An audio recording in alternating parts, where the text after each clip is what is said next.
So a second book that I'm currently reading is Christianity, the First 3,000 Years by Diarmuid MacCulloch.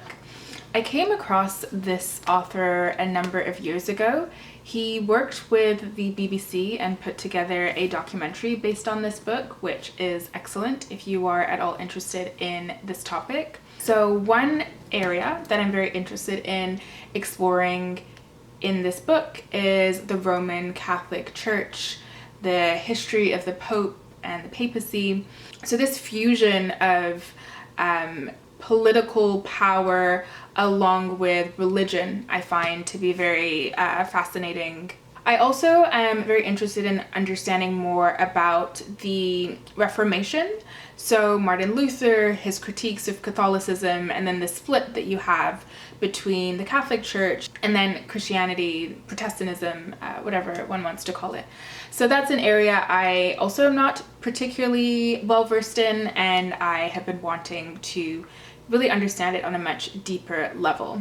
So far, I am on around chapter 5 of this book. The first chapter looks at ancient Greek and Roman history. The second chapter looks at the history of Israel. If you are familiar with Christianity, it essentially is looking at the Old Testament and different patriarchs within that. So people like Abraham, King David, King Solomon, and talking about them in history. The third chapter looks at the life of Jesus, and then the end of that chapter looks at people who helped to spread the message of Christianity, mainly looking at Paul and John.